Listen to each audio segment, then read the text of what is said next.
రాజవంశ కుటుంబ సభ్యులందరికీ నా నమస్సుమాంజలులు. ఈరోజు నేను శ్రీ పంచగిరి అంటే ఇక్కడ పంచగిరి అంటే 5 కొండలు. నేను 5 కొండలు చూపిస్తున్నాను మీకు. బ్యాక్ కెమెరా ఆన్ చేస్తాను.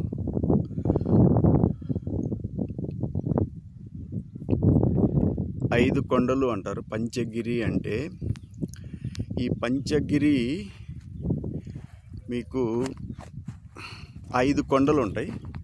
ఈ 5 కొండలు కలిపేసి పంచగిరి అంటారు. ఇది సర్వేరెడ్డిపాలెం అనే నేనుండే గ్రామానికి జస్ట్ ఒక 3 కిలోమీటర్స్ ఉంటుంది.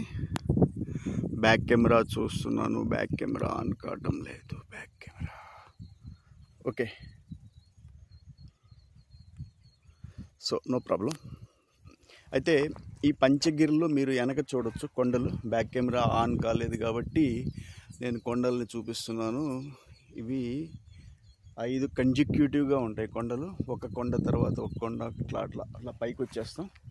పైకి వచ్చేసిన తర్వాత ఇక్కడ మనకి పరమశివుడు శ్రీచక్ర శక్తిపీఠం, మొదటి శక్తిపీఠం గ్రామంలో ఉంది. సర్వేరెడ్డిపాలెం అనే గ్రామంలో అమ్మ శ్రీ బాలా త్రిపుర సుందరి దేవి అమ్మ దేవస్థానం.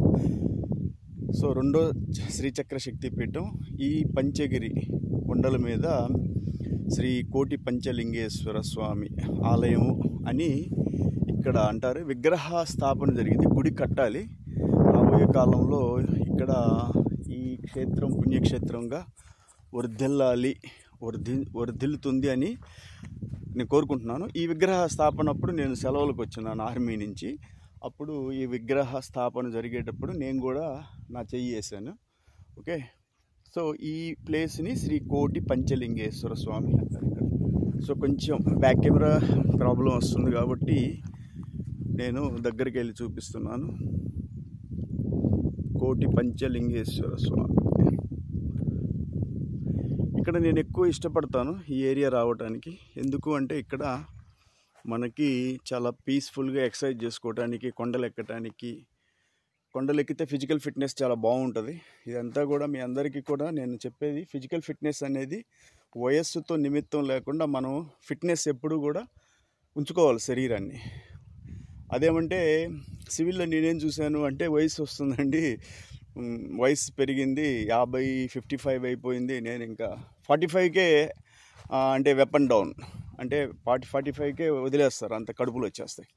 అట్లా రాకూడదు.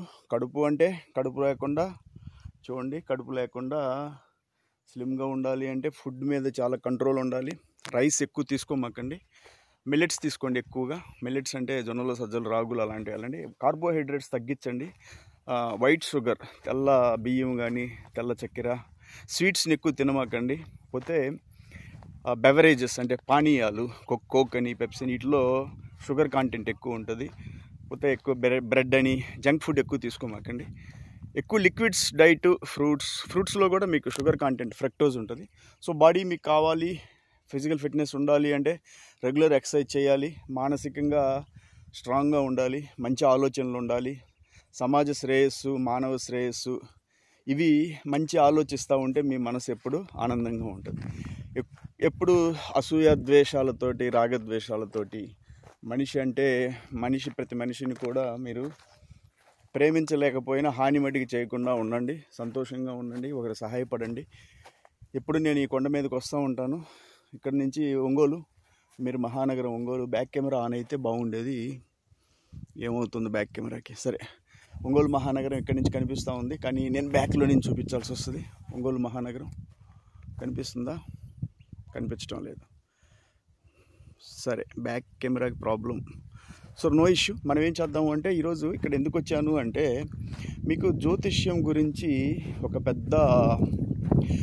మిస్టరీ. అది వివాహ జ్యోతిష్యం. ఎస్పెషల్లీ ఇక్కడ కూర్చొని పరమశివుడి సన్నిధిలో మనం కాసేపు చిట్ చాట్ చేద్దాం. ఇది చాలా అవసరం.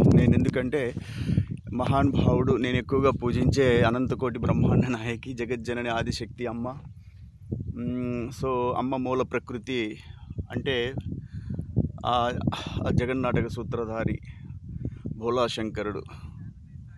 అమ్మ మూల ప్రకృతి, సో భోలాశంకరుడు శక్తి ప్రకృతి ఐక్యమైనప్పుడు ఈ సృష్టి అని అందరూ చదువుతూ ఉంటాం. నేను ఎక్కువగా అమ్మని నమ్ముతాను కాబట్టి సౌందర్య లహరి అనే ఆయన శంకర భగవత్పాదులు గారు అంటే ఆదిశంకరాచార్యులు గారు అమ్మ గురించి 100 శ్లోకాలు సౌందర్య లహరిలో రాశారు. నేను ఆ 100 శ్లోకాలని విశ్లేషించిన మహానుభావుడు డాక్టర్ ప్రముఖ కార్డియాలజిస్టు విజయవాడ శ్రీ శర్మ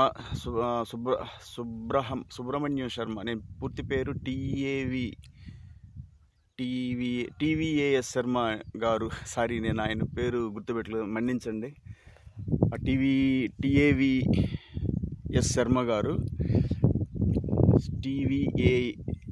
టీవీఏఎస్ అనంత సుబ్రహ్మణ్య శర్మ గారు అని ఉంది, మన్నించండి. మీరు ఒకవేళ మహానుభావుడు ఇది వినేసి ఆయన నా పేరు కూడా గుర్తుపెట్టుకోలేదు అనుకోవద్దండి, సారీ.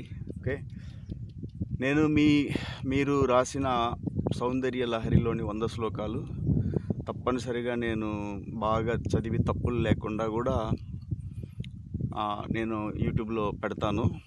మీ కోరిక మేరకు ప్రయత్నిస్తాను, నా ప్రయత్నం. సరే, అయితే నేనేం చేయాలి ఇప్పుడు? మనకి ఇక్కడ జ్యోతిష్యం అనే కాన్సెప్ట్ ఆల్మోస్ట్ ఎంత అయిపోయింది, 6 minutes అయిపోయింది మన డిస్కషన్ ఇక్కడ. సో కొంత జ్యోతిష్యం మీద డిస్కషన్ చేయాలి. ఈ ఏరియాలో వచ్చాను ఇక్కడ భగవంతుడి దగ్గరికి. జ్యోతిష్యం అనే పాయింట్ ఈ ఏరియాలో ఎందుకు డిస్కషన్ చేస్తున్నాను అంటే, నాకు కొంచెం సమాజంలో ఉన్నటువంటి ఈ మానసిక రుగ్మతని మీద యుద్ధం చేయాలి అంటే మానసికంగా దైవశక్తి కూడా కావాలి. అంటే నేను సైనికుడిని, నాకు పోరాటంలో నేనేం భయపడను. ఓకే, 30 years దేశం కోసం చేశాను. సమాజంలో ఉన్న రుగ్మతని నేను అబ్జర్వ్ చేసినప్పుడు, నేను కూడా వివాహాలకి ప్రయత్నాలు చేస్తూ మా బాబుకి పాపకి మ్యారేజ్లు చూస్తున్నప్పుడు సమాజంలో కొన్ని పరిస్థితులు విపరీత ధోరణులు చూసిన తర్వాత నేను మన పరిచయ వేదిక పెట్టాను, మీకు అందరికీ తెలిసిందే. ఆ పరిచయ వేదికలో ఎంతోమంది తల్లిదండ్రులతోటి కలిసి మాట్లాడినప్పుడు వివాహ జ్యోతిష్యం దారి తప్పి, అసలు ఆ జ్యోతిష్యం వివాహ జ్యోతిష్యం కంటే మీనింగ్ లేదు, అర్థం లేకుండా చెప్పే జ్యోతిష్యం చూసి ఎన్నో మ్యాచ్లు సెట్ కావడం లేదు అని అర్థమైనప్పుడు నేను శ్రీ బాలా త్రిపుర సుందరి దేవి అమ్మ జ్యోతిష్య నిలయం అని పెట్టి వారానికి ఒక రోజు క్లాస్ పెట్టి ప్రతి సోమవారం సాయంత్రం ఎడ్యుకేట్ చేయడానికి. మీరు వచ్చారు రాలేదు నాకు సంబంధం లేదు, రాకపోయినా క్లాస్ నేను అనుకున్న ఏదో ఒక టాపిక్ తీసుకొని రికార్డ్ చేసేసి అదంతా ఎక్కడోది ఇక్కడ ఉండాలి. ఈరోజు మీకు అందరికీ తెలుసు, యూట్యూబ్లో అయితే బాగుంటుంది. మీరు క్లాస్కి వచ్చారు రాలేదు నాకు సంబంధం లేదు, ఏదో ఒక టాపిక్ తీసుకోవాలి జ్యోతిష్యం, దాన్ని అనలైజ్ చేస్తూ అంటే అనలైజ్ చేసి విశ్లేషించాలి, అందులో తప్పు ఒప్పులు ఏంటి అనేది విశ్లేషించాలి. అది విశ్లేషించాలి అంటే జ్ఞానం చాలా ఎక్కువ ఉండాలి. దానికోసం నేను చాలా కష్టపడ్డాను.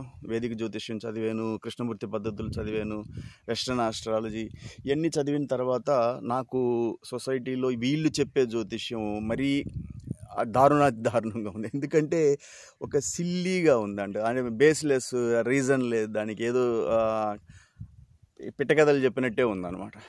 అప్పుడు నేను అనుకున్నాను తప్పనిసరి దీని మీద పోరాటం చేయాలి. ఎందుకంటే ఎవరో ఒకరు సమాజంలో ఏదో ఒక సమస్య మీద చెప్పాలి. చెప్పకపోతే మీకు తెలుసు సతీ సహగమనం అని ఎన్నో సమస్యలు, ఏందో మహానుభావులు వాళ్ళు పోరాడితేనే ఈరోజు సొసైటీ ఒక రకంగా మానవ శ్రేయస్సు ఇట్లా ఉంది. లేకపోతే ఎన్నో మీకు అందరికీ తెలుసు ఎన్నో అవరోధాలు, ఈ మానవ సంబంధాల్లో ఎదగటానికి ఎన్నో అవరోధాలు మీరందరూ చూసినవే. సో ఈ జ్యోతిష్యం అనేది ముఖ్యంగా ఎందుకంటే మనిషి జీవితంలో 2 ఉంటాయి, ఇల్లు కట్టి చూడు పెళ్లి చేసి చూడు. ఎవరైనా కూడా ఎంతటి వాళ్ళైనా కూడా ఈ 2 తన జీవితంలో ఈ 2 కళలు అతనికి నెరవేరాలి. ఎందుకంటే యోగించాలి అంటే యోగించటం అంటే అదే సంసార జీవితం. లేదు అంటే ఏ సన్యాసి అనేసి ఎక్కడికో వెళ్ళిపోయారు, హిమాలయాల్లోకి వెళ్ళిపోయారు, అక్కడ కూర్చున్నారు. ఏ భవబంధాలు, ఏ మోహబంధాలు, ఈ రాగబంధాలు ఇవన్నీ లేకుండా, ఏ మానవ బంధాలు లేకుండా ఈ మాయా ప్రపంచం, మోహ ప్రపంచాన్ని నుంచి దూరంగా వెళ్ళి బ్రతకాలి అనుకుంటే వివాహం లేదు, ఇల్లు లేదు, సంసారం లేదు, వెళ్ళిపోతారు. కానీ సంసారం కావాలి, ఇల్లు వాకిలి కావాలి అనుకున్నప్పుడు పెళ్ళి, ఇల్లు, వాకిలి ఈ 2 ఉంటాయి. ఇల్లు అంటే ఇల్లు కట్టి చూడు పెళ్లి చేసి చూడు, తప్పదు. మరి ఇల్లు కట్టుకుంటే పెళ్లి చేసుకోవాలంటే ఇప్పుడు పరిస్థితులు మీరు చూస్తూనే ఉన్నారు, ఎంత దారుణంగా ఉంది. ముఖ్యంగా వివాహ జ్యోతిష్యం వచ్చి 75% మ్యాచ్లు వదిలేస్తూ ఉన్నారు. 75% మ్యాచ్లు ఆల్మోస్ట్ నేను లెక్కల్లో పెట్టుకొని ఉన్నాను. 75% మ్యాచ్లు జ్యోతిష్యం వల్ల పోతూ ఉన్నాయి. మిగతావి వచ్చి 25% వచ్చేసి చెప్పాను నేను, ఫోటోలు చూసేసుకోవడం, అలా ఫోటో చూసేయడం, బాగలేదు తీసేయి, ఈ ఫోటో చూసేయడం, తీసేయి, బాగలేదు ఫోటో తీసేయి. ఏం ఫోటోలు చూస్తారు?